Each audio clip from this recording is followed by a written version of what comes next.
Hello, everybody, and welcome to the show. I'm Timmy B, host of the Fight Insight podcast. This is the best damn podcast that your friends are not already watching. Come tell them to check it out.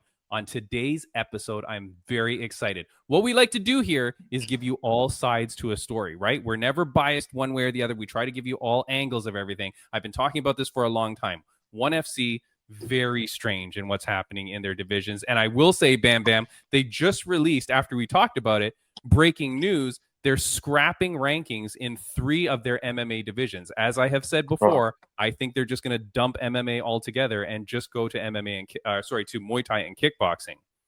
Yeah.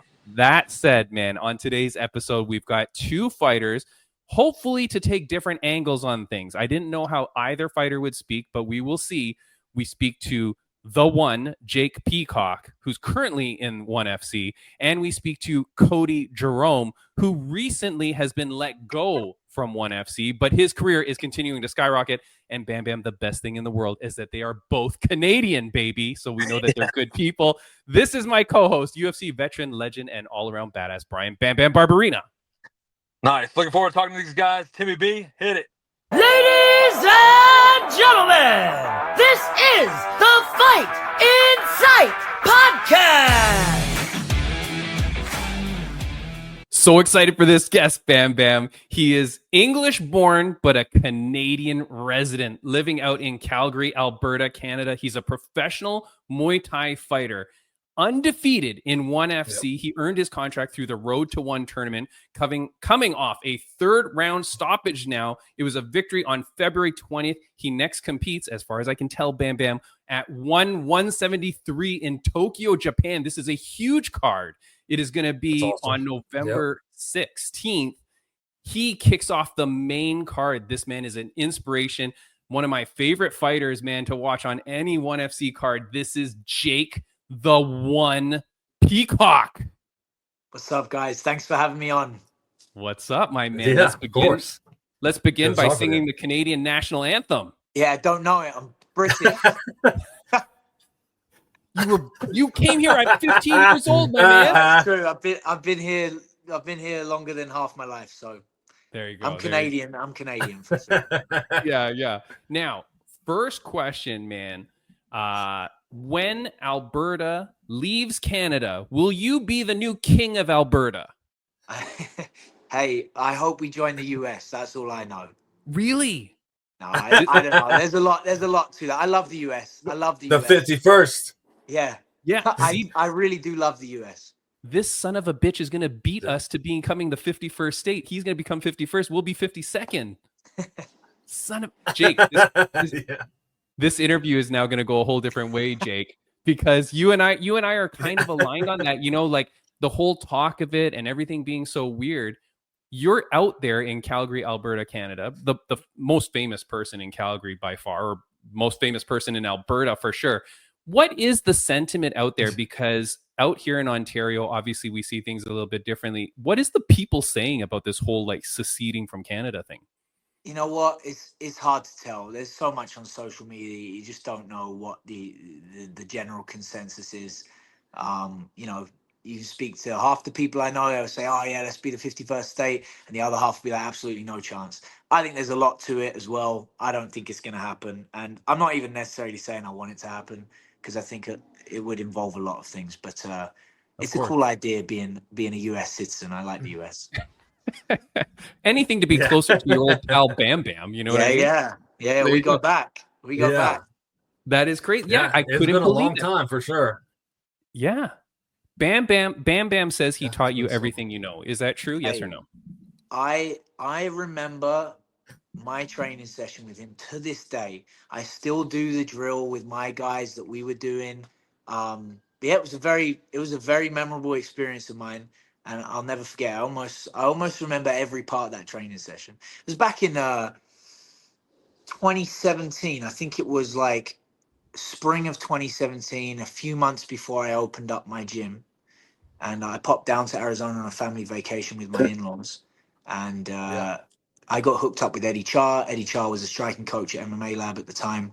And he said, head on down. I did a class with Eddie and Benson Henderson. And then I did the team training like the next day or something. And I got to partner with Bam Bam. And that was wicked. Yeah. That was wicked. Yeah, it was a great experience. This was back in the day, like right before Sean O'Malley's rise to stardom, and there are a bunch of killers in the room. It was a great room, hey? Great room of high level Yeah, athletes. Yeah, absolutely. it was really good. It was cool. Yeah. It's so funny, Jake, because like everybody that you see come out of that class back from the MMA lab days, and now you included, everyone is such a gentleman as well. Like everybody is just such a nice, respectful person. Like I've met so many, even still to this day, we still have MMA lab fighters come on. And it's crazy. Like just some gyms, man. And you know, you've trained now all around the world. It's not always that you find gyms that are so nice, right? No, I would very much agree with that. I had a great experience at MMA Lab. Like I said, I was only there for like 2 days, but every interaction I had Yeah. from the staff, the coaches to, you know, each individual fighter that I did meet, it was a very humble atmosphere, hardworking atmosphere. They kept it real.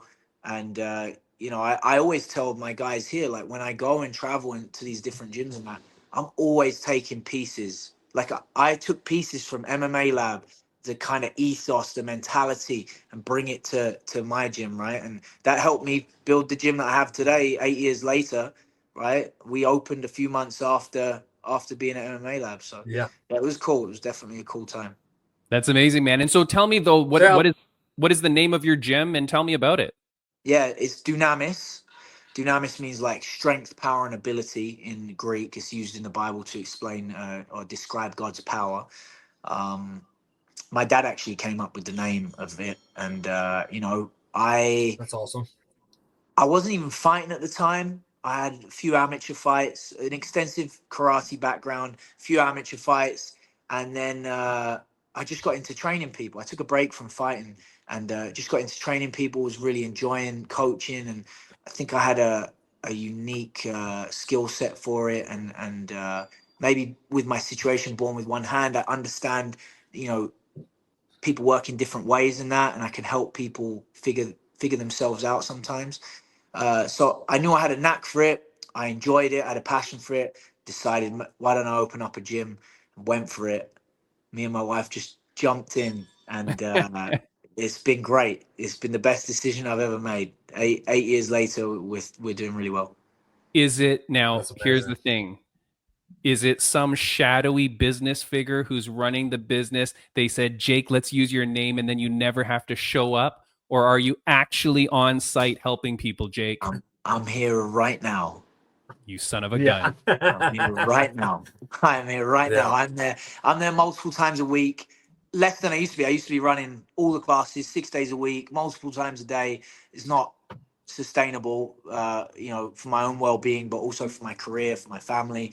So now, you know, I have a great staff set here, and you know, the fight team all helps out, and it's just running like a smooth machine right now. So it's been a major blessing in mine and my wife's life.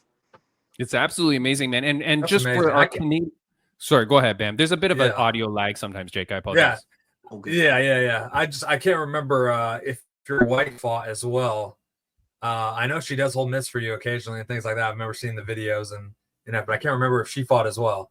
She doesn't fight. She would like to, but she's busy having our children right now. So maybe in the future. Yeah. How many children do you have, Jake? Three, all under the age of 4.5. Again, Bam Amazing. Bam has 3 children. He taught you that Amazing. as well. Yeah. He's leading the way, man. All I got to work on is this. I got to work on this. Yeah. Yeah. It's very it'll poor, get there. Jake. It'll get there. Give it time.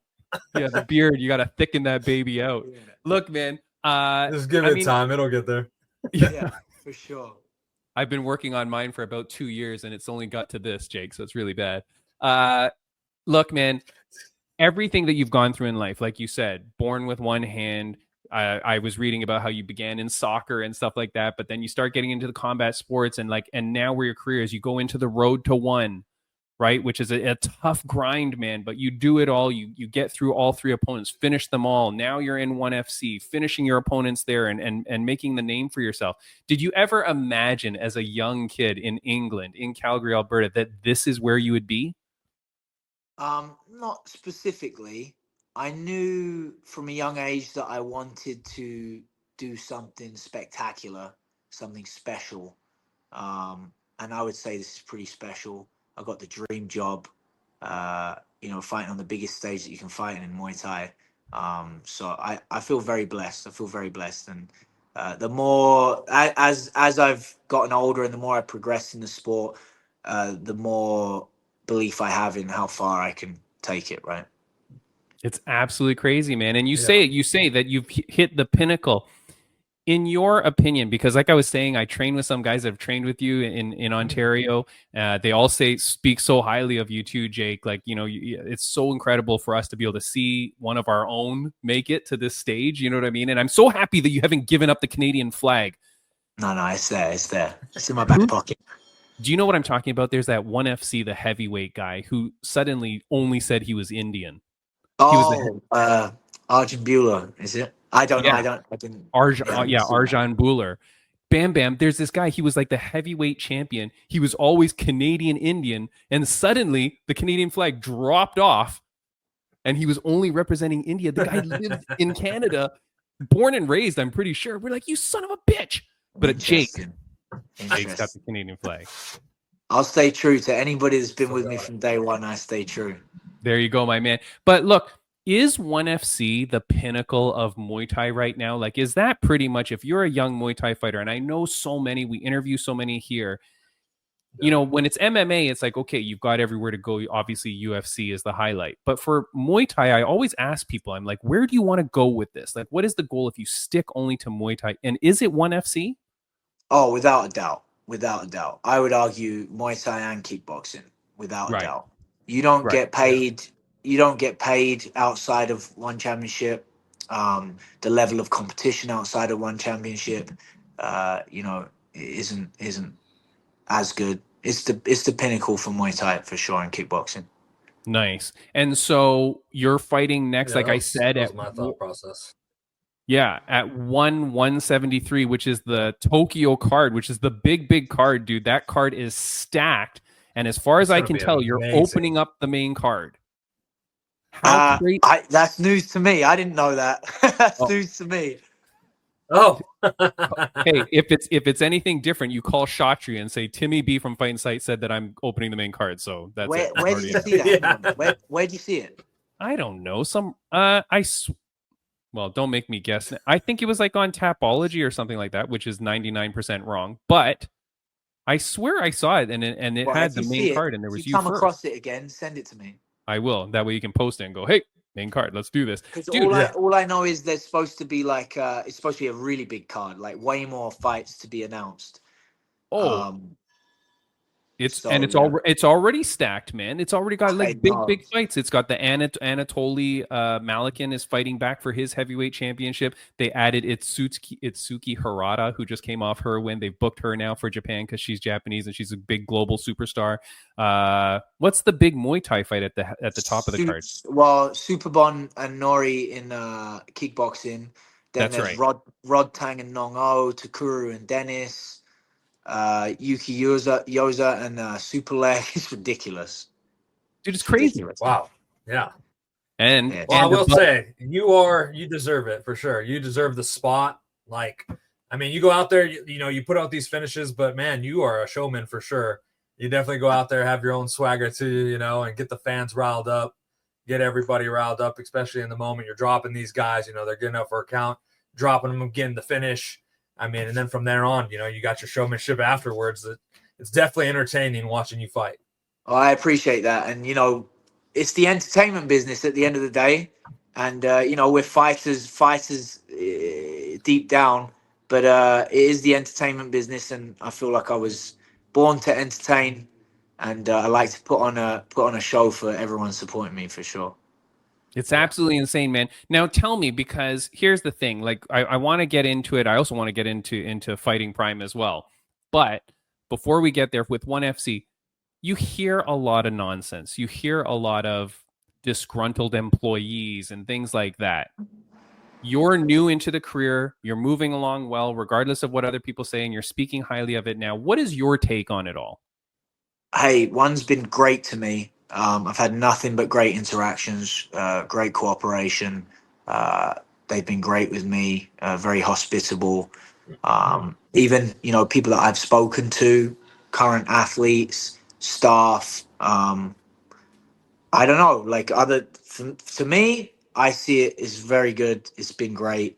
And other people that I've spoken to, same thing, really. So, But you're not blind Yeah. to the other people online that are saying stuff.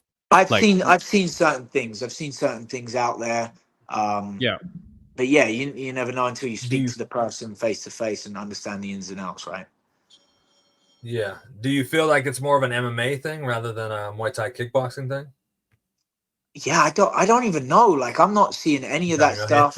I'm having great interactions. Everyone's been great with me, and my manager. And yeah, I don't know. It's been a real blessing. It's been really good working with them. Well, thank And- goodness. Definitely Yeah. stay away from it all. Stay away from it all. Keep having the good meetings and good talks with them and everything. I'm glad everything is going well. Yes. Hopefully it doesn't turn and ever, hopefully it never gets intertwined in that. And like I said, just stay away from all the drama. That's the best thing to do. Yeah, absolutely. Absolutely. Because there is the possibility that on the same podcast that we air this interview, Jake, that we're going to have another ONE FC Muay Thai fighter who's very disgruntled. So we may have both aspects of it, but that's what we do with this show. Like, we want to just give like all sides to every story and then like hear it. And like Bam Bam says, I'm so happy because if you are having good relationships, and that's for anybody listening, like with your employer, with your boss, have a good relationship, for God's sakes. If you want things to go well, there's no point in being like disgruntled openly and stuff like that. Like, you work out issues and hopefully everything goes good for you. Do you think on this podcast we keep saying that ONE FC should just get rid of MMA and focus on the Muay Thai and build that? Because it seems like they're spread so thin. Like, there's so much going on. Should ONE FC just focus on Muay Thai? There's a lot going on, but I mean, like, the jiu-jitsu is great, and I'm not a jiu-jitsu guy. But like, there are some quality athletes on their roster. Name the two. The Muay Thai's banging, the kickboxing's banging, Muay Thai and banging. I think the MMA Yeah. I think the MMA is getting there. I mean, you're not going to have the best of everything right from the get-go. I think it needs to be built up, and I think they got some talented athletes in the MMA division. I just think the divisions need to grow a little more, the volume. But that's what I mean, though, because they only have so few cards. And so it's hard, like, as a fan myself, it's hard for me to get vested when it's spread so thin. Like, I swear, like, there's like one female atomweight fight a month or a quarter. Like, I don't know who's in these divisions. So that's why I mean, like, they need to like kind of like just focus on a few divisions, maybe run some Grand Prix or something, but let me understand who all the athletes are. To your point, like the BJJ, yeah, we had some great fights, but like, you'll just see like a random fight one day and then it never shows up again for months. And it's hard to get vested in it. Like, I want to know the stories. Like, I want to see Jake Peacock fight more often so that we know who he is and we can get behind this guy. Right. Yeah, I know what you're saying. Hey, I would like to fight as much as possible as well. And at the end of the day, I'm not at that level of like business mentality and how to run a promotion. These guys know better than me. At the end of the day, these guys know better than me. They're the ones doing it. I wouldn't even dream of starting a promotion, right? So I'm gonna let the pros do the thing. Like, they gotta let me do my thing, right? I'm gonna let the pros do their thing at what they're good at, Yeah. Dude, I'm so happy that you're so happy. Absolutely. That's my thing, Bam Bam. Like, when we're talking to the ONE FC fighters, I'm so happy when you're happy, because then it's like, okay, then maybe all the stuff we hear online maybe isn't as crazy, or maybe it's just directed at a few people. But if Jake Peacock is happy, then I'm happy. That's man. great. Yeah. Like that. Well, I appreciate that. Yeah, and things get blown out of proportion as well, right? I mean, we've seen it. We've seen it over. We've seen a lot of misinformation over the last 5 years, in particular. So there's a lot of misinformation spread around for sure. How many fights before you get the title shot? I need to make statements. This one coming up against Surkim's a big fight for me. He'd be the most experienced opponent I've ever fought. He's tough as nails, as they all are at this level. But he's got a little bit of extra toughness about him. Got good IQ. I think I'm too dynamic for him. So I think I'll be giving him too much to think about, and I know how I want to play this fight out. So if I put this guy away, I'll probably get another one in the top 5, and then we're talking maybe put me in title contention. Hopefully. Now, because this is an Asian Yes. promotion, because you're a cocky guy, you're well spoken, like Bam Bam said. Do they ever come to you and say like, "Hey, keep it easy on the mic, don't go crazy. This is Asia. We don't want you to be too, braggadocious." Or do they let you be yourself because you could just like pretty much promo your way into that title fight? Yeah, not at all. They've given me all the freedom in the world to do whatever I want. I'm pretty controlled. Like, I don't lose myself. I'm never like running around. Like, I knock my opponent out and I'll take a knee, or you won't even see me like rah, like this. The one time I did it was in the Road to One finals, because it was such a big thing. I won the contract, worked so hard for it, and the guy was talking smack, and you know what I mean? Like, I just let everyone know I'm the big dog here. I'm the big dog. But as a whole, I'm not like that. I'm not like in your face. I'm not, at weigh-ins. I like to, it's all respect in Muay Thai. It should be anyway, in martial arts in general. I'll shake your hand, absolutely. But when the cage door closes or we hop over the ropes, like, it's business, and I'm out to do the job, as you are too. But nothing but respect. And I've taken opponents out after I beat them up. I take them out for a drink or whatever, or a bite to eat. So I got no problem with that. Sure, but I mean in there, man. You're the gunslinger. The gunslinger, yeah. The gunslinger in there. That one drink lasts so long though because they've got to be sipping it through a straw from the beatdown that you give. Well, one guy, funny enough, the Road to One semifinals. In the first round, I knocked out the guy's 2 front teeth, and 2 or 3. Oh. And after the fight, he was so tough. And after the fight, I took him to Denny's for a smoothie because he couldn't eat anything. So I got him a smoothie. A good old Denny's hamburger smoothie. Nothing's better. Look, man, I really appreciate you coming on, man. And I do hope you come back on the podcast too, because like I said, I don't know when we're going to air this interview, but your fight's in a little while. But whether it's before the fight or after the fight, I'd love to have you back. But before we let you go, talk to me a little bit about fightingprime.com, because I've seen you promoting it on your Instagram. It looks very friggin' cool, man. Let me put just a quick picture up of the Fighting Prime website here. You can go to fightingprime.com. Explain to me what this is. You're opening the beta of this thing. It looks like it's some sort of coaching program. What is this? Yeah, it's an online tutorial. It's online courses. We're going to be releasing hundreds of courses on everything. It's not just technique. What you're seeing a lot of nowadays is like, a world-class athlete just showing their favorite techniques, right? Breaking it down a little bit, but just showing their favorite techniques.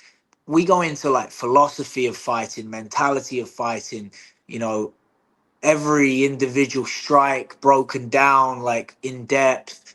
The courses that we've got lined up to release, like, we go hyper in depth on like basic stuff and fundamental stuff. We just released the fundamentals course, the foundations course, Muay Thai Foundation. So that's the first one. And it's just a very different platform. It's a community, and there's few of them out there right now, but this one, is gamified so that you can upload. I have an assignment for everyone. At the end of every episode, there's an assignment.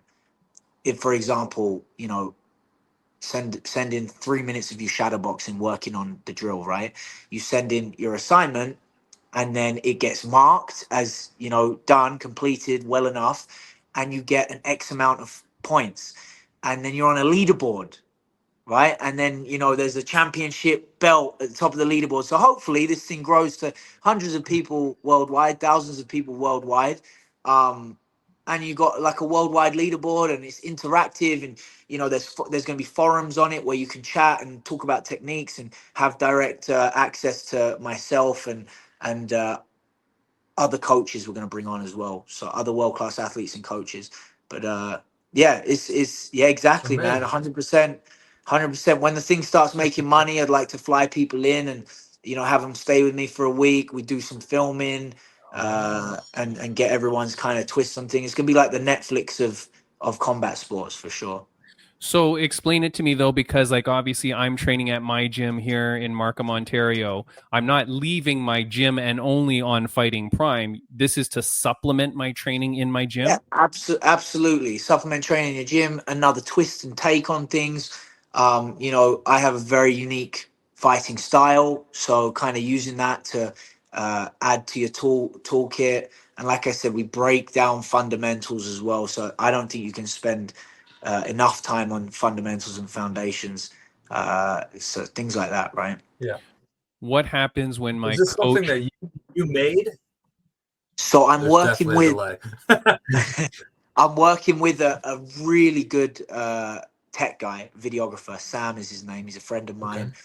He goes to my gym. He's out of this world with this guy. He made the website from scratch.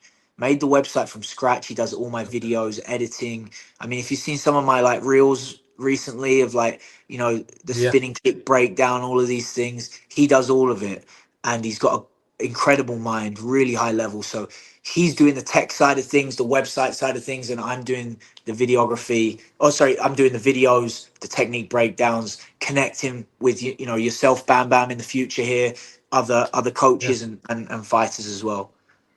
When you get to the point where you do want to do a course on how to be a good podcast guest or how to promote yourself,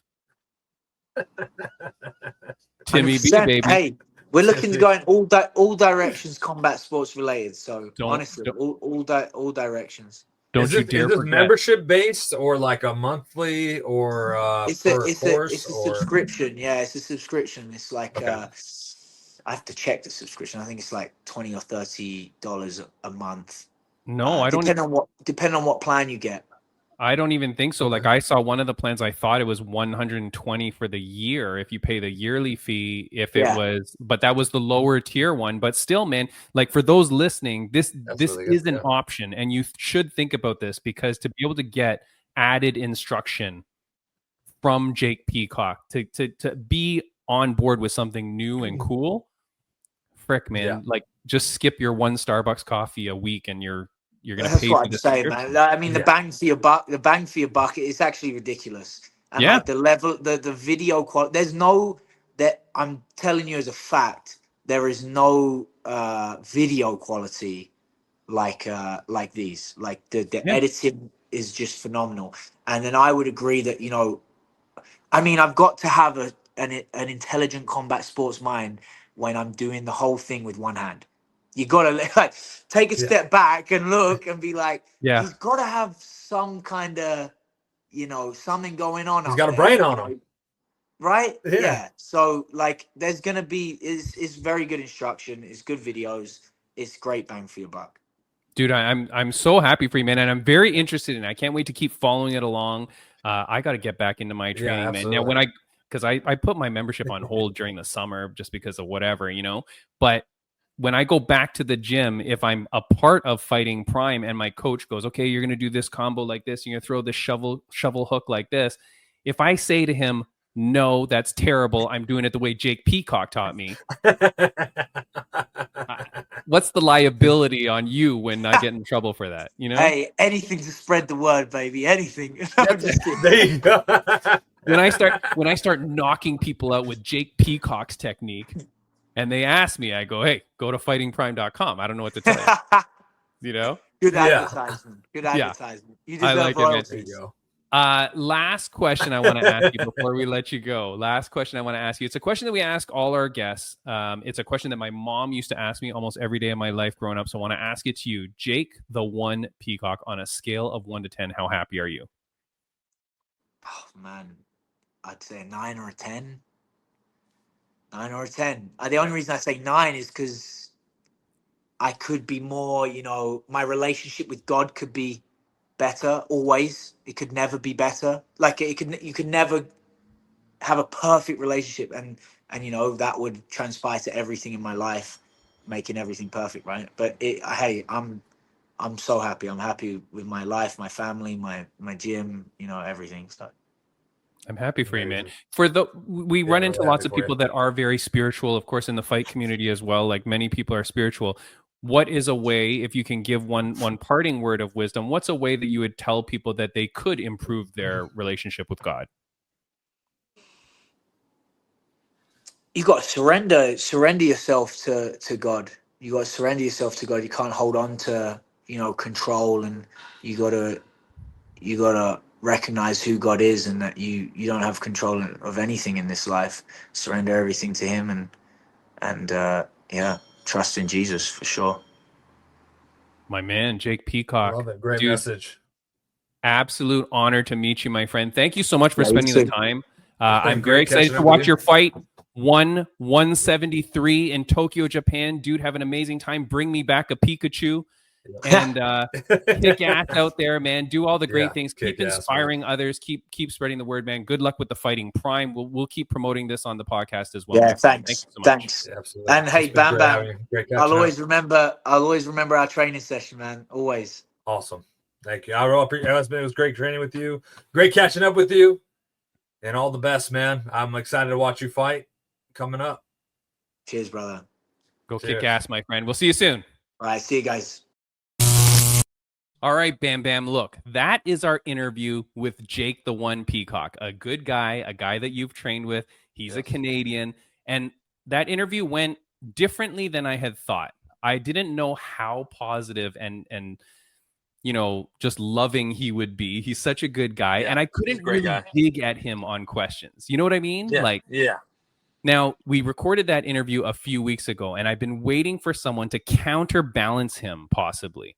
And so I had been speaking to a few athletes, and this man, one of my friends reached out and said, you got to get this guy on. This is Cody Jerome. He's the guy that you should talk to. And look at this recent post he did.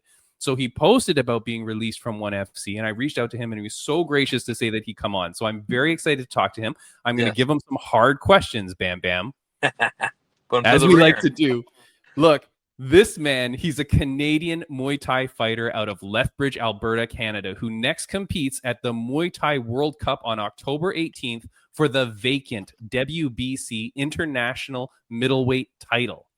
After winning the Road to One tournament in November of 2023 and earning a 6-fight contract, he got shelved. He wasn't given a fight until 2025, and then he's released after that, after one fight.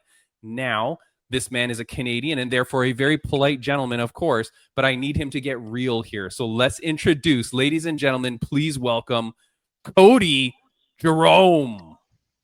Hey guys, thank you for having me on. Absolutely. What's up, my man? How are you? Coming on. I'm doing good. How about yourselves? Not bad. Now, where are you? Your background looks like a dojo. Yeah. I am actually at work. Oh, we're actually I'm in the office today, but we're actually closed. It's a holiday today. Okay. But I'm just here doing a few things. Good quiet place to get an interview in. Yeah, for sure. Yeah. You're either in your office like I am, your work office like you are, or in your car like Bam Bam. Let's go. All right, this is it's like a conference room. You guys can see it here. Oh, nice. Okay. So what do you do for work? Are you allowed to say? I work for my family business. It's an exterior company called Exteriors by Leroy and Darcy. Oh, nice. So exteriors of homes and things like that? Yeah, businesses, homes. We do roofing, siding, gutters, pretty much all things exteriors. Very cool, my man. That's very cool. And that's your family business, like your family? Yes. Yeah, my dad owns it. Oh, very nice. Cool. My grandpa started it, so does he? Been in the family for a while. Yeah. So do they give you a hard time when you say, "Hey, I need to take some time off work because I got to go beat some people up"? No, they're very understanding. I'm very lucky in that way. They're very understanding. All right. They let me a lot of time. They give me a lot of time to train. Very nice, my man. Yeah. So look, in the intro, we talk about it, and I want to get right to it, right? But in the intro, we talked about it, and then, so you win the Road to One. Like, holy moly, congratulations. Like, that is a huge thing, and I'd have to think for your career as you're going through that tournament, like, it's just your dream, right? To be able to get there, to be able to get to what I believe is the pinnacle for Muay Thai and kickboxing in the world today. you go, you achieve that, and then for some reason they shelve you for so long. How does that work? Because the first thing I'll say is that people will say, well, the contracts guarantee that they offer you fights. So did that not happen? It didn't happen, unfortunately. It wasn't what we thought it was going to be. Winning that tournament was a huge milestone in my career. So we thought, right? We were very excited to win that, and to fight in one of the world's largest martial arts organizations, right? Like that's where I've always wanted to be. I was game for it and everything. And, right after we won that tournament, I thought, we're going to have that contract signed and we're going to be in that ring within a few months, right? That's what I thought, right? Yeah. It didn't turn out that way, right? We didn't get that contract till March or April. We fought November. I won that contract November 25th, 2023. And I didn't actually get the contract till I think it was early April of 2024. Right. Right. Every month they said, it's coming. Don't worry. It'll be here tomorrow. Right. Never came. We're like, what's going on? Right. So that already right there, that was a little sketchy. Yeah. Some red flags. So definitely some red flags. Right. And then when it came, we're like, in early April, I signed it, right? There was a few things in the contract that, my team and I did not like, right? But you know what? It's one championship. We're just going to sign it and let's do it, right? Yeah. But one of those things in that contract was, it was a 6-fight deal, right? But there wasn't a time frame there. We weren't guaranteed a certain amount of fights per year, right? So they could extend that out for however long they wanted to, right? That's what we were kind of nervous about because we heard about that. Hold on. So it's an indefinite time? No. Yes, indefinite time. Yeah, there was no time frame there. Are you? Wow. Look, you're a very intelligent man, and you have a family business. I'm assuming you know how to read contracts. You're telling me 6 fights, no time limit, and we don't have to offer you a certain number of fights per year to get this thing done. Correct. Wow. Yeah. But Correct. I get where the mindset's as like, yeah, it's finally here. Let's kind of get this started. We're going to start popping off some fights. That's what you're hoping is going to happen is like, we're going to run through this contract. I'm ready to fight, Yeah, and like winning those fights in the road to one, right? And like even before that, like I was on a huge winning streak, right? I was fighting very consistently before that, right? Right. And I just wanted to continue that momentum. Yeah. More than anything. And it kind of felt like just like a halt, right? Like what the hell's going on here? Right? Like what's happening? Like I just want to get in there and fight, right? But there was just so much other shit, right? Like, yeah. But anyway, yeah, we signed the contract, and when we signed the contract, we thought, okay, now we're gonna get a fight, right? We're signed, we're on the roster, let's go. Yeah. And then nothing, right? It was nothing. The communication was just honestly awful. It was brutal, right? Like my manager was left on red numbers and numbers of times, right? Like, who's he messaging? Shatri or some sort of matchmaker? Like who's your contact? The matchmakers. Yeah. Okay. Yeah. So and when you say my manager, it's not just your buddy from high school. It's like an actual fight management team. Yeah. So Kieran Kettle. I don't know if you guys know him. Oh yeah. Kieran Kettle, he was my manager. Okay. I brought him on after winning the Road to One tournament. Okay. He was going to be my manager throughout my one career. Yeah. So yeah, he was in contact with them, and being so frustrated with like the lack of communication, like I just wanted to know what the hell was going on over there, right? And I requested to speak to them directly, right? Like I wanted to get on a Zoom meeting with them, like with the team there, right? With the matchmakers, like what's happening here, guys? Like, and they refused, right? They said, we don't talk to fighters directly. Because we only talk to your manager, or because we just don't talk to anybody ever? We just talk to the managers. That's it. Did you fire your manager right away then? Yeah. What if you manage yourself though? I don't know. I don't know what would happen in that situation. Yeah. But yeah, like 2024 was very, very hard for myself and my team, right? Like I can imagine. we wanted to be active, right? We're like, what's happening here? Just the uncertainty of everything was just very tough for me and like everyone around me, right? In the fall there, I think it was November, we finally got a fight offer against Luke Lisi in January 11th of 2025. Yeah. And we're like, okay, awesome, let's do it.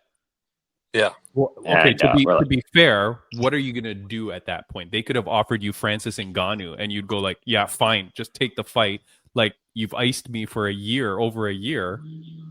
That like Yeah. I don't want to glaze over that point though, right? Because they freeze Yeah. you for that long that they could have done anything, and you just take it. Like they put you in a very awkward position. They did, for sure.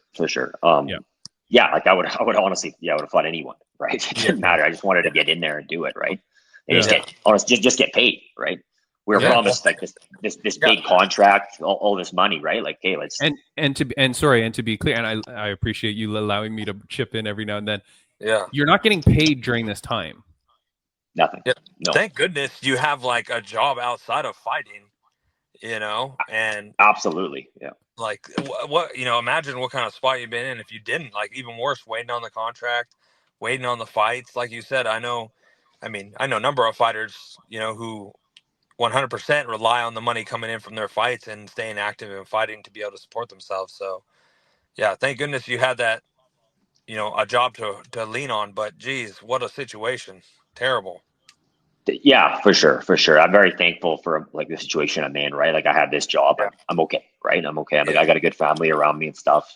If I had to rely on just fighting for income, it wouldn't be good. Yeah, absolutely. For sure. So sorry. Okay, yeah. so now here's the thing. Just to be fair, like I appreciate what you're saying, but there was postings online, especially when certain fighters started to come out and express their concern or express their frustration with ONE FC, right? And one of the guys comes out and he reveals his contract, which was Adriano Moraes. And so I have it on screen here. There's a whole bunch of points that this article that went through it kind of highlighted some of the awkward things here in the contract. Oh, sorry. But one of the things was one can terminate the contract, blah, blah. One can suspend, one can extend. I thought there was something that said okay, here it is in his contract from what this organization, this was an MMA knockout. I think this is Sports Illustrated article. One is obligated to offer 2 bouts per 12-month period. But that's not in yours. That wasn't in my contract, no. And so then now, okay, so now you're a year post, they give you this fight, okay, and then you sign it. So sorry, okay, continue. Yeah, so like we finally got a fight. We're excited, right? Like awesome. So training camp went pretty good. It was finally here. The fight was finally here. We went to Bangkok about 10 days prior. And then there was this hydration test, right? That we've never experienced before, right? But you knew about it. Oh, I knew about it. Yeah, I knew about it. And I hired someone to come with me to beat this test, right? So I wanted to be prepared. Like I didn't just freaking wing it, right? Yeah. So can I just ask before you move on to this? It's funny because we this is episode 244 maybe of the show, right? And I've been following around ONE FC forever, and I'm a big fan of ONE FC. To be fair, like I do like them, and I want them to succeed because I want places like you to have somewhere to fight. Yeah. The hydration thing, for those that don't know, you have to meet a certain level of hydration in your body. They do the blood test right there on site when you're weighing in, and your hydration has to be a certain level. And the point is so that you're not dehydrating yourself to make weight. So you're not not cutting a bunch of weight. Yeah. So it's not a blood test. It's a urine specific gravity test. That's what it's called. Okay, well, they don't do that live on stage, but go ahead. Yeah. So it's a very flawed test. Like if you really look into it, right? Like anyone that knows anything about weight cutting will tell you that this is just, the test is absolute bullshit, really. Like it really is. It does not tell anything about cellular hydration, right? So this test makes fighters cut more weight, actually, because how these guys beat this test is they will cut a couple pounds past their weight class, the weight limit, and fill up on distilled water, fill their bladder up with distilled water. So they're cutting that an extra, usually 1.5 to 2 pounds, right? Which is more dangerous.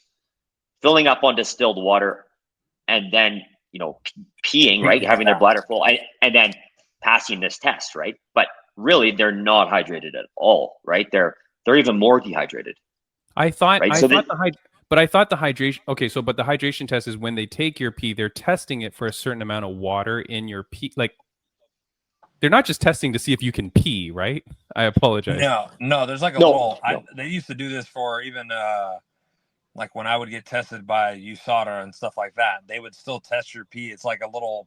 What the fuck's my camera? And they're like a little monitor thing, and they drop a couple drops of your pee on it. I don't know if it's the same unit that they use, but the one they had for us was like they drop a couple drops of the urine on this thing, and then it reads back a number of like the hydration. Yeah. Yes. Yeah, it's like a pen. It's kind of like a pen. Like you pee in a cup, right? So, like someone watches you pee in a cup, they take the cup and then they stick this pen into the cup, into your pee, and it'll give you a number, right? Okay. And so just so you know, Cody, because not, although I love 1FC, not a lot of people watch it. Thing is, people fail this test all the time. Like 1FC has at least a few fights, almost every card fall out because people are not beating that hydration. And now what you're telling me is that whereas I thought the hydration, the point was to try to keep people closer to their natural weight class, right? By telling them, hey, don't cut so much because you're not going to meet the hydration. You're saying they actually cut more and then use this technique to try to cheat. Like almost like a refuel backup. Yeah. Yes. And the thing is, you cannot fight unless you pass a hydrated sample, right? Yeah. So they will make as long as it takes. Sorry, this hold test, on. Right? So in my situation. Sorry, go ahead. Sorry? I think there was a little bit of a glitch. Yeah, so like in my situation. Okay. Yeah, so in my situation, so I made weight, right? I think I weighed in at my first attempt was 153.6 or something like that, right? So well under the limit, right? But I failed the hydration test, right? But if I would have been able to just rehydrate right there and then, I would have been in a way better spot come fight time, right? Yeah. That wasn't the case. So I had to be under 160.5 pounds for this fight to happen while passing a hydrated sample. So what I had to do after weighing in is go pound a bunch of distilled water and go get back in the sauna and cut it again and try to hold that water in my bladder, right? My electrolyte balance was way already like getting down to 155 pounds for me is tough, right? Like I walk around at 180, 185 pounds, right? It's a pretty big cut. Yeah. So I'm already in like a pretty depleted state, right? But I made weight, right? I should have been able to rehydrate and just good to go from there, right? Yeah.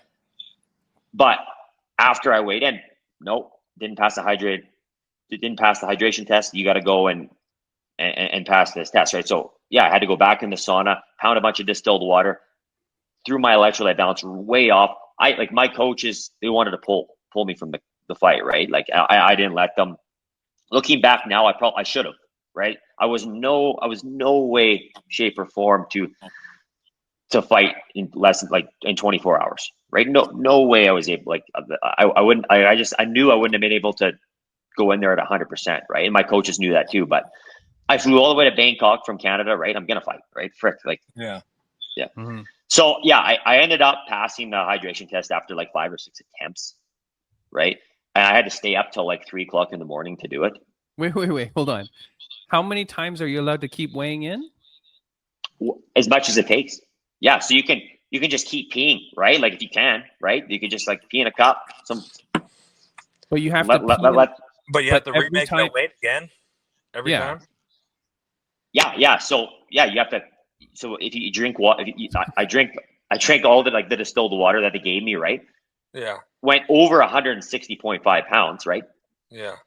But I had to hold that in my bladder and cut some more water out of my body. So I had to go back in the sauna and sweat it out, right? I had to keep doing that all night until I passed this test. right? But Which is okay, are you just insane and you're doing this, or do you think this is what other ONE FC athletes are doing? no, I was there at the weigh, and there was a number of athletes that were doing the same thing as me. Wow. Right? They were up to all hours of the night trying to pass this test. Right? This isn't a one-time thing. This happens almost every single weigh-in, right? Multiple fighters are doing this, right? And putting themselves in a really bad spot come fight time. And this is the day before the fight. Yes. So the day before the fight, you're cutting weight like 3, 4, 5 times. Yes. Yeah, it's insanity. Like, it is crazy. Like, I weighed in that day at 5 p.m. I think. Yeah, it was 5 p.m. and I didn't actually pass the hydration test till I think it was 2:30 a.m. that next morning, right? So like being in a depleted state that long is like, it's insane. It really is. Like I lost my hearing. I couldn't hear. I could barely walk. Like it got really bad. Do you know if your opponent made the hydration on the first take? He did. Yeah. He did. He did. Okay. Yeah. Hold on. To be fair, there's a lot of shenanigans that happen in ONE FC too. So I mean, this guy Cody is being put up against, what was it, the number 5 ranked guy in the division, right? Yeah, correct. Yeah. Which, Cody, I love you, and I think you can beat anyone in the world. But it's very weird that ONE FC takes a Canadian guy who wins Road to One and immediately puts him up against number 5. Like, I don't even get how that works, to be fair. Like, what, you know what I mean? Shouldn't they be trying to build you up? Like, you're a star, you know what I mean? For sure. Yeah, they had no intentions of doing that with me. I'm not too sure why, but yeah, like I said in my post, right? Like I was up for the challenge, right? Yeah, like, yeah, of course. You know, beating Luke would have put me in a really good spot, right? But even him, like I think he just got a fight announced. I think it's for November. You know, so it's been like how many months? It's been like 10 months for him even to get back in the ring after beating me, right? It's like, holy, that's too long. That's like, yeah, that's way too long. And the thing is too, for like, because we've, you know, most of our interviews and stuff, Bam Bam, are like MMA fighters who fight 2 times a year, maybe 3.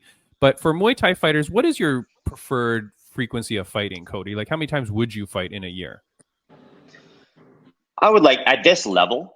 Yeah, I would like to fight 3 or 4 times. You know, as an amateur, for a guy, like I think there was 1 year I fought 12 times in 1 year, right? Yeah. But at this level, like as a high level professional, you know, 3 or 4 times is good for me. Right, just so that people know. Yeah. So your expectation is 3 to 4 times, right? And so you're fighting 0 to 1 time, right? Okay. So now the fight happens. Is that where you want to skip ahead to the fight, or where are we going? Sure. Yeah, we can skip ahead to the fight. Yeah. I just wanted to, you know, tell you about this hydration test. No, right? please do. Like, please do. I think a lot of athletes in ONE are like they know it's bullshit, right? Everyone knows it's bullshit, but they're scared to speak out about it, right? Being signed to the organization, right? Like they don't want to say anything bad about them, and I get that. Like I was the same way, right? I was in the same boat. You know, I knew it was bullshit, but I didn't want to speak really bad about it during my time with ONE, right? Because I wasn't getting fights already, right? Like if I speak bad about them, they're not going to get me fights at all, right? Like of course. Yeah. So now hold on. Can I just say one thing? In this article that I'm reading with all these points, it does say in here, athletes are not allowed to speak publicly about their contract without permission from ONE. Correct. Is that in your contract? It was in my contract, but now I don't have a contract with them, right? So I can speak now. So you don't think that continues postpartum? Not that I'm aware of. Yeah, not that I'm aware of. Like Tim, like I don't want to come on here and absolutely bash ONE, right? Like no. I respect what they're doing in the sport, right? Yeah. And for a lot of athletes, it's great. Like for Jake, it's been great. He's had a great experience with ONE, and I'm super happy for him, right? I'm super happy for Jake, right? Like I wish him all the best, right? Like I want to see athletes succeed. I want to see organizations succeed. Like I want to see ONE championship succeed. Honestly, I do. Yeah. Like I'm just sharing my experience, right? the girl that sings my yeah, for sure. theme song You for the definitely show want to- is Nara, the ring announcer. Yeah. Right? Like that's I who noticed sings that. my. Cool. Oh yeah, okay. And then Yeah, we've had Frank, the interpreter. He's been on the show. We've had Denise Zamboanga, Jalen Olsum, like tons of ONE FC people. Mitch Chilson, the commentator. I've had him on the show. I love it. I want them to succeed, but I hate hearing stories like this. So okay, continue where you're at. Yeah, I just wanted to like just shine light on this hydration testing, right? Because I think it's been kept in the dark, right? Like I kind of want to expose how flawed this system actually is, right? It's extremely dangerous for the athletes. So what would your recommendation be though for other fighters now, like other young Canadian fighters, other people going into ONE FC or having ONE FC as a goal, knowing that hydration thing is there? Is it just frig, dude, if you're fighting at 155, just have that be your natural weight? Like don't try to cut anything because it's not going to work? Or like, is it let's try to find a better way to like beat move this it up a system? weight class? Well, the thing is though, right? Like you can be perfectly hydrated and fail this test. That's the problem, right? It's just it's a flawed test. It's more about beating the test than actually making the weight cut itself safer, right? If you go on, I forget, if you go on YouTube and search this doctor, forget his name, but anyway, he showed how flawed this system, right? Like he cut a whole bunch of weight and did what I said previously, drank a whole bunch of distilled water, held it in his bladder and passed this test, right? But then another time where he was perfectly hydrated, he failed this test. Right. When you say hold it in your bladder, what do you mean? Just don't pee? You don't pee. Yeah. So you drink all this distilled water, right? And it makes your kidneys filter this compound. I forget the name of the compound, but it makes your kidneys filter this out, and then you actually pass. It allows you to pass this test, right? Oh, interesting. So you're saying someone who just doesn't cut any weight and is just normal might walk there and still fail the test? Yes. Yeah. Correct. Wow. Yeah, it's crazy. And people know this. This is the first time I'm hearing this kind of detailed conversation about the weight about the hydration test, weight cutting. Yeah. Like, people Everyone know knows this. This is a thing.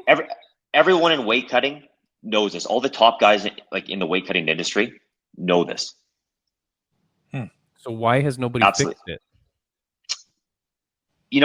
I think One Championship had really good intentions bringing this test in, like at first, right? I think they wanted to stop weight cutting, right? Like I think like everyone wants to stop weight cutting. Like fighters hate cutting weight. Like it sucks. Weight cutting, it really sucks, right? It's a terrible part of the sport. But unfortunately, fighters are always going to look for that advantage, right? Like we're all competitive guys. We're competitive athletes, right? We want that advantage. Like it's almost impossible to stop. And the more rules you bring into it, the more variables you bring into it, the more stressful it is for the fighters, because they're always going to do it, right? Like people say, let's have weigh-ins on the same day. Well, guess what? Like people are still going to cut weight and they're going to go into that fight dehydrated, right? And they're going to put themselves in a really bad spot, right? Yeah. It's a really tough thing. Like it is. I don't know the answer. Honestly, I don't know. And I think One Championship had really good intentions at first, but I think they have too much pride now. Like I think they're so invested in this system now, they just can't say that they were wrong in implementing it, right? So you don't think it is because guys aren't, like, even if they went up a weight class and came in and weighed in or whatever, it doesn't really matter in the sense, like, because you can miss even being fully hydrated, because like obviously that was their goal, right? Their goal was to make fighters come up a weight class higher, potentially being more hydrated, not cutting more weight. But you're saying at any chance you can miss weight no matter if you're hydrated or not, so the fighters are still doing the extra cut with the extra added fluids or whatever to hold to see if they can pass this test. Correct. Yeah, correct. And there's some guys now, some weight cutting guys that guy from I think his name's Pete from Condition Nutrition. He works with a lot of one athletes.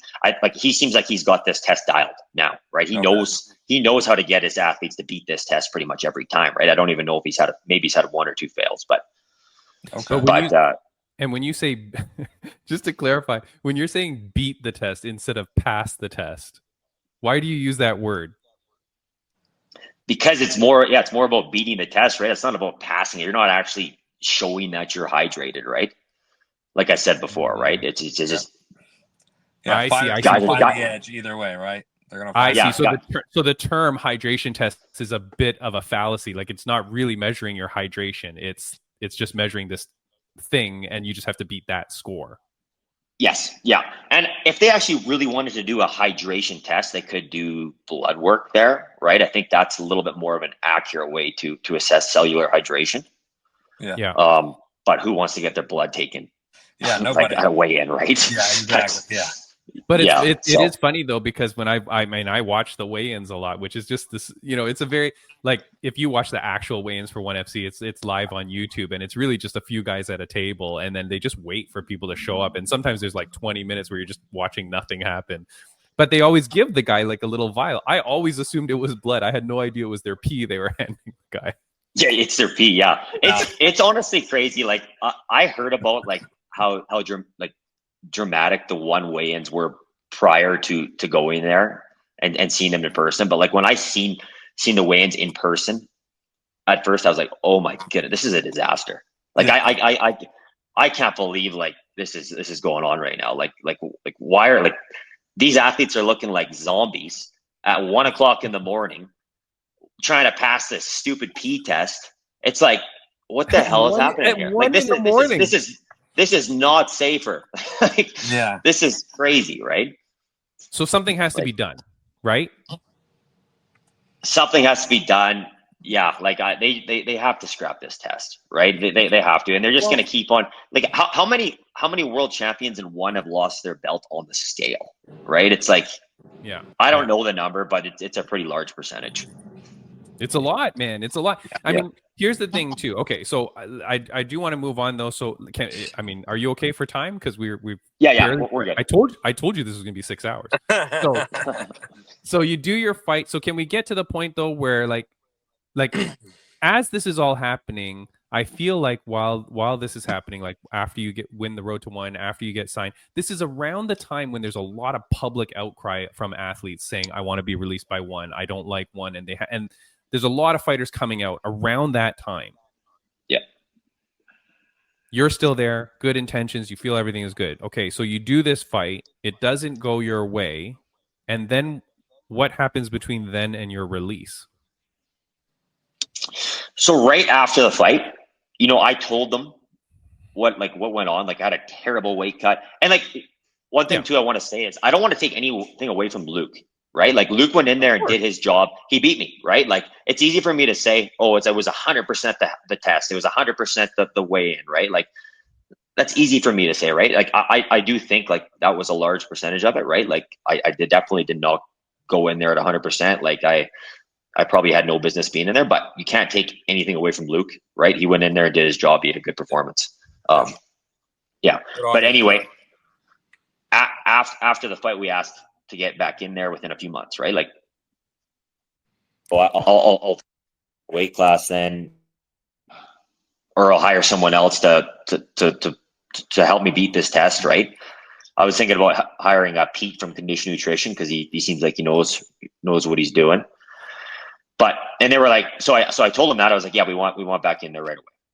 They're like, okay, sounds good. So went home, flew back to Canada. Nothing. Like month after month went by, and we're like, what the hell, right? Here we go, another year like this, right? Like, I just wanted to get redemption, right? Like I wanted to get back in there and just and prove myself, right? Like I'll prove that I belong in there with the world's best, right? Like I'm one of the world's most elite kickboxers or Muay Thai fighters, right? Stupid question before you go on. Your contract obviously restricts you from being able to compete anywhere else in any kind of combat sport.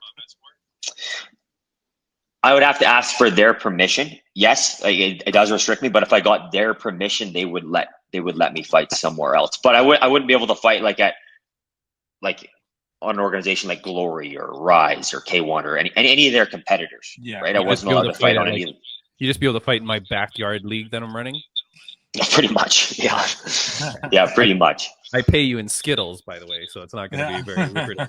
But okay, can I ask though, during this time when they're not giving you a fight, did you ask them at all? Hey, can I go fight somewhere else then, or no?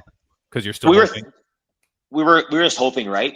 I didn't really. I wanted to get paid, right? We were promised all this money, and like I just wanted to get paid, right? I didn't really want to go and fight on some local show for $1,000, right? I was kind of. So I had interviewed Celeste Hansen, who was the first female to set foot in the Lumpini Stadium after winning the Road to One herself. She's an Australian girl. She at the time she told me her contract was $100,000 over 6 fights. Was that what yours was? It was supposed to be. Yeah, it was supposed to be. It didn't quite add up to 100,000. Yeah, it wasn't what was promised. But it was still better than any if I actually fought those 6 fights, right? It was still better than anything I'd get anywhere else, pretty much, right? But did you at least get paid 1/6 of whatever it was for that one fight? No, I did not, because I got a 27% deduction in my purse for missing the hydration test initially. Oh, so even if you make it, they still take it? Yes. But then they have a reason to just say that you failed. Yeah. Hold on. Here we go. Bam, Bam, you know what I'm about to do, my friend. What? Oh. Timmy B's Conspiracy of the Week. If ONE FC wants to make money, they just say that you failed hydration just once. 27% of the purse. And then still make you make it. Yeah. Yeah. Okay. Keep going. Yeah. Keep going, I did Cody. not realize that they take it even though you eventually make it. What is the what's why the on point? earth would they take money from you if you then pass it anyways and you compete on the show? Why would they bother? Who did that? I don't know. Supposedly that went to my opponent. Supposedly, we never actually asked Luke's team if they actually received that. Who knows, right? Like I don't know. But usually you miss weight and they come to agreement like, okay, he's still going to take the fight, whether he's a couple pounds heavy or whatever. In this case, you weren't heavy, you just missed a hydration test. And then he would get the percentage either way. But for you to have to continue to cut weight through the night, that's just insane until you make it. Or you made weight until you make the hydration test. Yeah, so I should say too, I actually ended up weighing in at the end. It was like I had to be under 160.5 pounds for the fight to take place while producing a hydrated sample. So I think I weighed in at like 160.3 or 4 or something like that at the end. Before the fight or just the... But the fight was 155.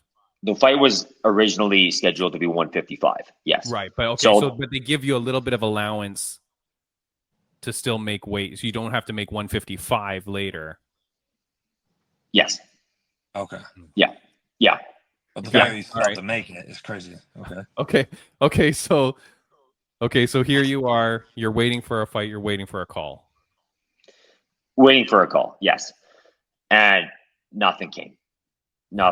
And then, my manager asked me if I wanted to stay active and just fight on his show, Muay Thai World Cup. It's it's the biggest show in Canada, right? As far as Muay Thai goes, maybe even in North America. Fighting Eddie Abasolo, another one championship fighter. Obviously, he's not getting any fights either, right? So he wants to stay active too. And it's for the WBC, the vacant WBC international title, so big title. So I was like, you know what? This fight makes sense. Let's do it. Yeah, let's do it. So we signed the contract for this fight. A couple weeks after signing the contract, I get an email from my manager saying that ONE Championship has released me. I'm like, wait. Hold on. Oh, this is before you were released. Yeah. But you didn't ask ONE FC for permission to take this fight? Kieran did. Yes. Sorry, I should have said that. Yeah, my manager Kieran, he did ask for permission to take this fight, I see. as well. Okay. Yeah, Eddie got permission. I got permission. One Championship was going to allow this fight to happen. Okay. Maybe they didn't like it. Maybe that's why I got released. I don't know. Yeah, I signed it before I got released. How many months? But so hold on. So your last fight was in January of this year, and now this January fight 11th, yeah. And now this fight is coming up. And sorry, I put the poster up for those on audio only. It's the Muay Thai World Cup. Eddie Abasolo versus Cody Jerome. Like I said, it's on October 18th. My eyes are terrible, Cody. My God. No worries. October 18th. So then it's like, when did you sign for this fight? Like, when were you asking for permission? June, July? No, it was late August. Yeah, I signed. You waited like 7 to 8 months. Yeah. You're waiting 8 months. Based on what you said, you were going to hope to have fought at least twice in that period of time. So you wait 8 months before you say, okay, hey, fine, can I just take this fight? Then after you sign it, they go, boom, you're released. Yes. Yeah, and like over the summer, right? I was like messaging my manager like every day. Like I was being quite a pain in the He's probably like, frick, like another message, right? He was in a bad spot too, right? Like, but I was just like on him all summer, right? Like, what the hell is happening? Like, I do not want another year like last year, right? Yeah. And he was saying like, yeah, like they're not getting really back to me, and when they do, it's it's not good news, right? Like I guess they wouldn't put me on any Friday fights. They wouldn't fly me out, I guess. And I guess if I went to Thailand, maybe they'd get me on like a Friday night show, because then they wouldn't have to pay for my flights and stuff, right? But it was nothing was guaranteed ever, right? So yeah, things weren't looking good. But then all of a sudden I got released, which was like a big surprise, right? Because like, why would you keep me that long just to release me, right? Like, what's the point?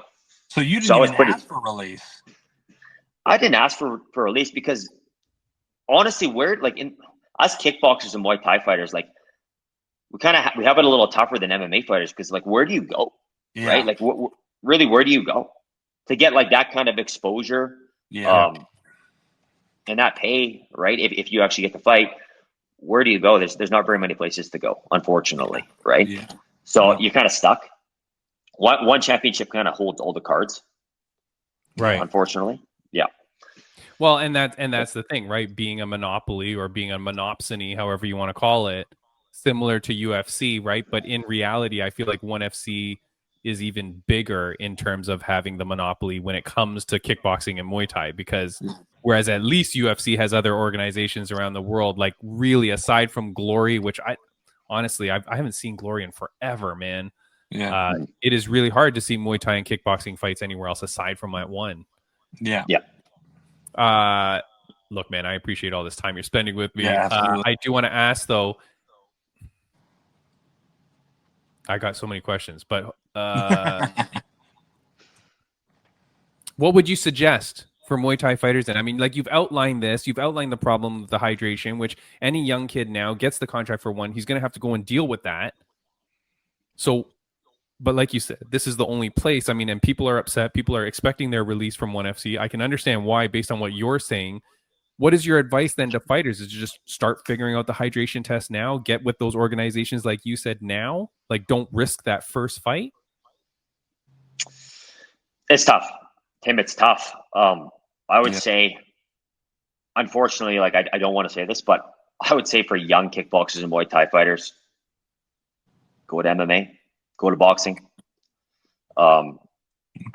Yeah, that's what I'd say right now. Like I hope ONE Championship, turns things around, or another organization comes up here in the near future and starts to promote big kickboxing and Muay Thai fights. Because honestly, it's my favorite sport, right? It's so exciting, right? Like, when people watch UFC, that's what they want to see. They want to see the stand up, right? Like, when they go on the ground, they get booed all the time, right? So like, that's what people want to see. I don't get why it hasn't taken off here in North America. Like, I don't understand it, because it's so exciting, right? It really is my favorite sport to compete in and to watch, right? So I don't want to say that that young kickboxers and Muay Thai fighters should go to a different sport. Like, I don't want to say that at all, but like if they want to make a career out of this and make some money, it probably is the way to go, right? If you want to fight for a career, right? Even if it's not like the career or money, but even if it's like, hey, I just chasing, no pun intended, but if I'm chasing glory or chasing like just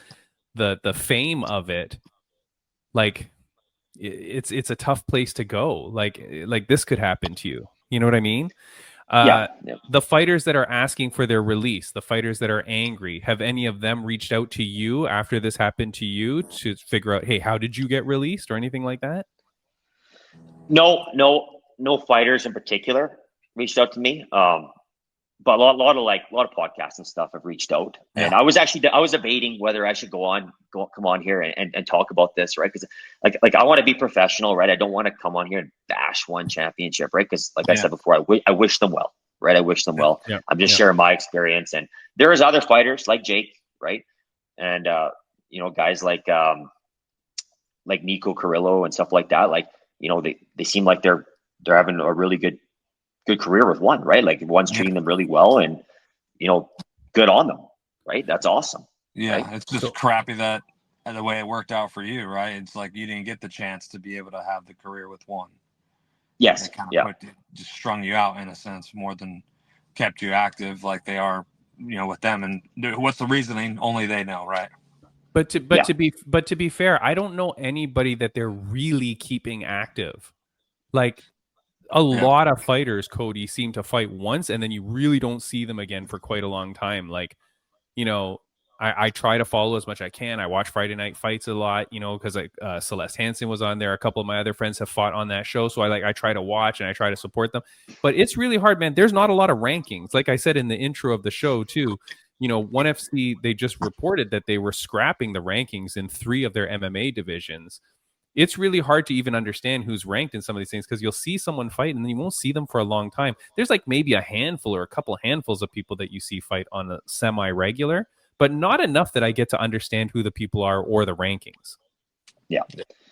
It's hard to follow in that regard, right? Because you see this guy, he puts on a good performance, and then you don't see him again for a year, sometimes 2 years, right? Yeah. It's like where did that guy go, right? Yeah, and how do you build stars like that? It's really hard because the people want to follow these people, they want to continue to watch them. If they're fighting once a year, once every 2 years, like there's no build up, no nothing. When they come around again, because it's all fizzled out. It sucks. Absolutely, yeah. No, for sure. And like it seems like they're for these Friday night fights, right? Like they're putting a lot into that, and they're giving these ties, right? Like pennies to fight, right? Like they're getting these guys on because they that's what they can. I think that's what they can afford, right? Like these contracted fighters, they got to pay these guys and girls a little bit more, and I don't think they want to, right? I don't think they have. Maybe they don't have the funds for it, right? Maybe that's why we're not like these contracted fighters aren't getting fights, right? I don't know. Yeah. Oh, you think that all the local guys, the Thai, the Asian fighters over there, that they might not be on contracts like yours? I mean, specifically, probably not as lucrative as the winner of Road to One. But but then they can just pick people up literally off the street and go, hey, do you want to fight on Friday Night Fights? And then pay them whatever with no risk. Yeah, that's honestly, that's what I think that's happening, especially as of late. God dang, man. Yeah. All right. Well, I mean, look, I hope all the best for you, man. This interview was everything I wanted it to be, though. Yeah. Actually, way more, because aside from you just coming on and trashing them, you came on, gave a very educated debate on what that weight cutting is, what that hydration is, explained it very well, explained the difficulties of it, the problems with it, and the issues with it, and then where you led and where your contract led to and what's happened. So I really appreciate you sharing your story, man. You stayed really respectful too, and just really voicing your opinion and what happened to you, and just in a sense urging others to be aware and hope that it doesn't happen to them, and still encouraging ONE Championship to kind of get it together and wish them well as building a promotion, and hopefully things get better for the future. Yeah. No, I appreciate you guys for having me on. Thank you. It was great talking with you.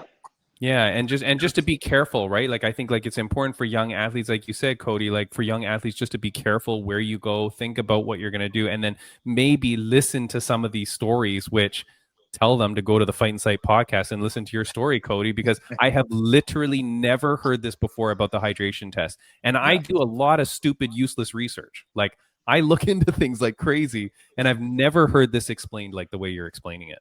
Yeah. Yeah, there's a doctor on YouTube that has a good video on it. He can explain it a lot better than myself. Send it to me after. Yeah, I would send it to me after so I can link it. Will do for sure, 100%. Yeah, because I'd like to know about it. And look, man, here's the thing.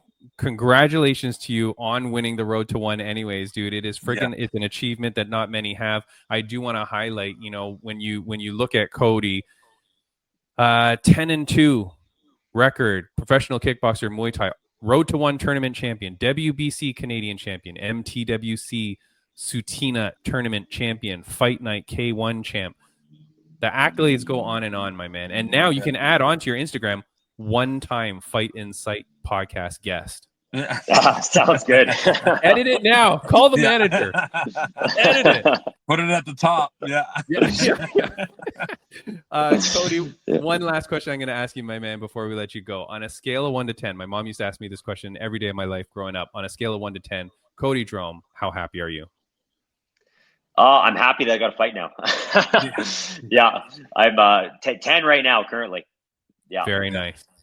Dude, I'm very happy for you, man. Congratulations. I'm sorry that you went through all this. I really appreciate you sharing your story with us. And thank you so much. All the best. Please do come back on the show. I'd love to talk to you again. And good luck on your fight. Go get that title belt. Yeah, thank you. Good luck. It's great talking. Yeah, thanks, guys. Absolutely. Yeah, I'd love to be back on here after, for sure. Be great. Thanks, man. See ya. Look forward to it. Nice to meet you. Thank you. Yep. See ya. All right, Bam Bam. That is it, man. Look, 2 interviews back to back. We are very long. Yes. But what am I supposed to do? Am I supposed to interrupt this guy while he's telling the story of a lifetime? No, absolutely not. It was a good interview. Jake's was a good interview. I think anybody listening is going to be more than happy to listen the whole way through because of how great it is. It's hearing crazy from these guys and their experiences, really. Yeah, I mean, look, we started off with Jake Peacock, who was super positive and everything, and that interview didn't go as I expected because I thought that he wouldn't be as super happy and positive as he was. Yeah. Then we flip over here, and I was reading some of Cody's posts and stuff like that, and I knew that he wanted to tell the story, but I didn't know how he would be. I was worried he would be too friendly and happy, but then he was just very respectfully correct and giving just objective data around what happened to him. It wasn't with a subjective slant or anything like that. He's just saying, hey, this is what happened. This is what happened to me. Dude, the fact that his contract did not have, as he's saying, 2 guaranteed fights a year, which is what was in the article with the... it's crazy. That's insane. I don't know anything, but I'm pretty sure that's slavery. Yeah. I mean, I get why he, just wanted to sign it, get it done, because you have the feeling of like, it's finally here. This is all I've been waiting for. Like, I'm going to get the ball rolling. You know what I mean? And it's like, I'm sure he was making probably, offered more money than he's ever made for kickboxing and everything. So I can definitely see why it's just like, okay, it's finally here. Let's just get it going. I'm just going to knock out these fights and we're going to get to a new contract or whatever. Right. But yeah, that is super scary. But you have I don't know his age. I don't know Cody's age. Yeah. Dude, how old is this man? Because you can't waste your life away either. I'm just kidding about the slavery. I'm just kidding about the slavery contract, by the way. Still, but locked into something. It's like you're committed. You can't go anywhere else. Like forever. Fighting in general. I'm sorry. Like not just MMA, but fighting in general has a number on it. You can't do it forever. It is a young man's sport, and so the older you get, you're running out of time. So it's crazy, dude. It's crazy. Anyways, look, that's the end of the show. Friends of the podcast update. I do want to say, Bam Bam, that I want to say thanks to Rageworks Podcast Networks, rageworksnetwork.com. Go check them out for other great audio podcasts. Eric, ya boy Anders, I forget if I've said this again, but ya boy has set up Ya Boy Fitness Academy in Birmingham, Alabama. You did If you mention want- that before. But Yeah, that's if great. you want to go see him, man, I saw him cutting the ribbon for his new That's awesome. gym. He had some kids classes running. I'm very happy to see him do that, and I do want to have him back on the podcast. I think he says he's got one more UFC fight because he wanted to do his 20th, I think it was, or whatever it was. Very cool. This October 4th, Bam Bam, the Black Widow Jessica Borga fights at BKFC for the Queen of Violence title against Christine Faria. Dude, she has called her shot to get into BKFC. She calls her shot to get the title. Now she calls her shot for the Queen of Violence and faces who many will say is one of the greatest female BKFC fighters to date in Christine Faria, the Misfit. She's called the shot. They've been going around doing press conferences all around the world, and in every one, they shove the crap out of each other. Into it, yeah. I love it, dude. Look, I've been messaging her. I've been wishing her good luck from both of us. She's going to come back on the podcast with her goddamn Queen of Violence title when she wins this thing. Awesome. And I'm very happy for her. October 4th. Do not miss it. That's going to be a crazy show. That's the one with Tinfoil Mike Perry. Oh, really? Tinfoil and Stevens. Yep. Jeremy Lil Heathen Stevens. Yep. Jeremy Lil Heathen Stevens, who, mind you, has ghosted us on the podcast request. And like I said, I know his son's baseball umpire is Ashley Whiplash Steiner. So I'm telling you, his kid is striking out next at bat. She's just gonna strike. Get on the podcast, Jeremy Stevens. Hits the ball. It's a foul. Yeah. Look, next week on the podcast, I do have. There's a few people that we have coming up, but I believe next week on the podcast we have Janeza Morandin. She's an Invicta FC veteran who makes her return to the boxing ring, I believe, on November 7th. She's going to be coming up, and then just announced finally after talk about icing people, Bam Bam. Yeah. Multiple time fight of the night winner for BKFC, one of the greatest, most entertaining fighters in BKFC, El Necio David Diaz. I yelled at him before to get on this podcast. He finally came. He's a fantastic interview. He's fun. Dude, it's been like 2 years since BKFC had him on. That is some total bullshit. So if you want to like get into things, he's coming on the podcast. He messaged me right away when the fight announcement came and goes, "We're getting on the podcast. Let's do it." Nice. So I'm very excited to have him. We've got some great shows coming up. Bam Bam. Thank you so much, man. This was a long one. So if you stuck through this long, please, God, thank you so much. Bam Bam. I'll see you next week, my friend. Thank you, everybody. Yep. Take care, Bye. Tim B. Bye.